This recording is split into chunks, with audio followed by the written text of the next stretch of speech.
Hi, I'm Hillary Mulick and welcome to my YouTube channel. I am a destination wedding photographer who started my business on the West Coast and moved it out east where I now currently reside in North Carolina. Here on my YouTube channel, I share education for photographers as well as a peek into my personal life here in the Carolinas. Before we jump into today's topic, make sure to go to the description and download my free guide, How to Get 10 Storytelling Images with One Pose. It's my secret to getting a variety of images while also keeping my clients relaxed and comfortable throughout the session, so make sure to go to my description and give that a download.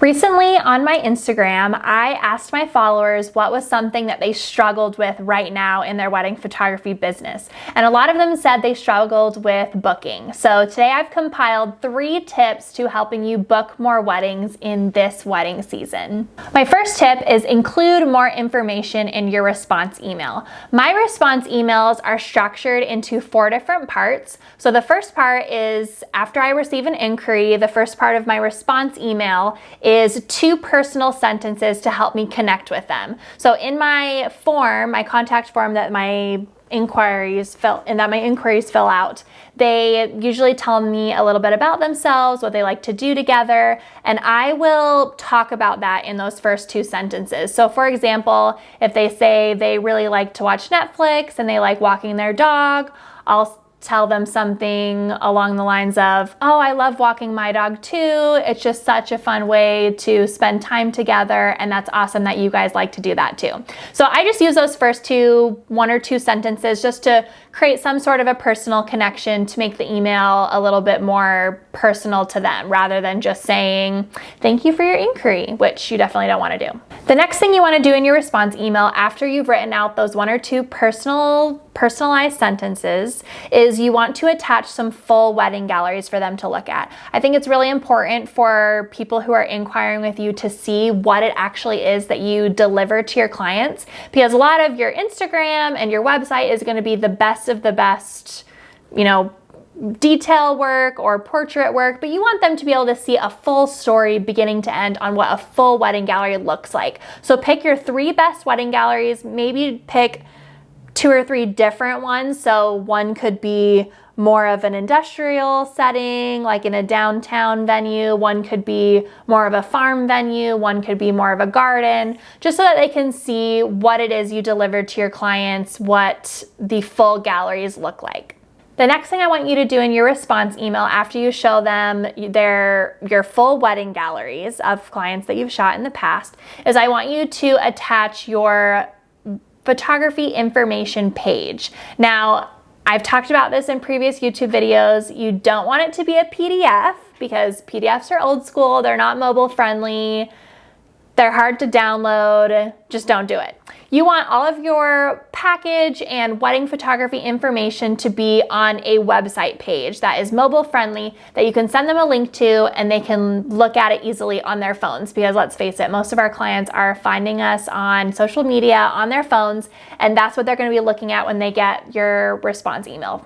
So the last thing I like to do in my response emails is I like to ask them a question, something for them to respond to. I think the worst thing you could do in your response emails to potential clients is to enter email with a statement like, thank you for inquiring with me, period, or I look forward to hearing back from you, period. That's the worst. Don't do that. What you want to do is you want to ask them a question. So what I like to do is I end my email by asking them if they would like me to customize a timeline for them.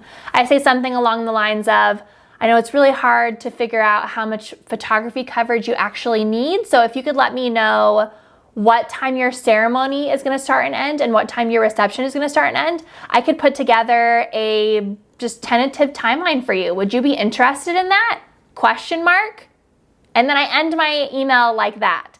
And a lot of the times, most of the times, they end up responding back. If they are interested in my pricing and they love my full galleries and they see my question at the end of the response email, they're going to reply back and say, yeah, I would love for you to let me know how much hours of the day you think I'll need for wedding photography. Can you send me over a tentative timeline? And actually just have a little template already saved that I could send to them, and maybe I could just change a couple of the times depending on what their response is. But it's a great way to ensure that they respond back to you if they are indeed interested in your services.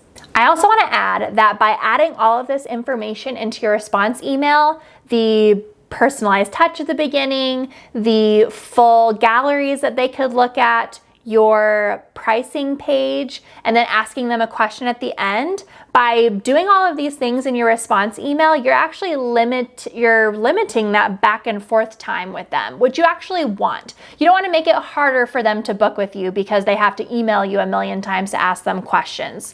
You want to limit that as much as possible. So by giving them that information up front, they are probably going to respond back to you by saying, yeah, this package looks like it would work for us the best. Can we book that? And you say, yeah, and that's 2 emails from you. And then now you have another booking on your calendar. The second tip to booking more weddings, and I touched on this a little bit earlier, is making sure your photography pricing information page is not a PDF, and it is a website page. PDFs are not mobile friendly, and most of our clients are finding us on their mobile devices. So putting everything in the form of a website page is the best way to do that. Some things you could include on your pricing website page is obviously your packages. You need to include that. You might want to include a video of yourself, introducing yourself, talking about how you got into photography, and just to give them a little bit more info about you. And a video is the best way to do that. Think of your pricing page as a consult. So if you were to be doing a consult either on the phone or in person with them, you want all that information to be in this pricing page, and a video introduction of you is a big part of that. So make sure to include that. Also include reviews from past clients. And then at the end of my pricing page, I like to include what are the next steps in the booking process. So I say, once you've decided what package you want, here are the steps that we need to take in order to get your date secured. This is how much the retainer is. This is what my booking process is like. And that way they have all that information up front, and all they need to do is email me back and say, this is what package I want. And then they already know what the process is going to be like because all of that information is included in the pricing page. Tip number 3 to booking more weddings is text them a video of you talking to them. This is a really fun way to add a personal touch to people who are inquiring with you. So what I do in my contact form is I ask for their phone number. It's required. They have to give it to me. And when I receive their inquiry, I will send them a text message of a video of me talking to them and addressing them. So for example, if I get an inquiry from someone named Amanda who's getting married next May at, I don't know, the Graylin Estate, I will videotape me saying, hi Amanda, thank you so much for inquiring with me. I just got your email. I'm super excited to reply back to you. I'm available for your wedding next May at the Graylin Estate, and keep an eye out on your inbox for my email. So I'll just say something really quick like that. I'll text it to them and I'll get a response back right away of saying, I'm so excited to get your email. And it's just another personal touch. What you want to do with these tips is they are personal touches that help your clients get to know you better, get to know your process better. It makes you look elevated in your business, makes you look a lot more professional, and they're going to book you because you are putting in this effort with these tips. Thank you so much for tuning in. I hope these tips help you book more weddings in the future. Again, make sure to grab that free guide in the description down below, and I'll see you next week with another video.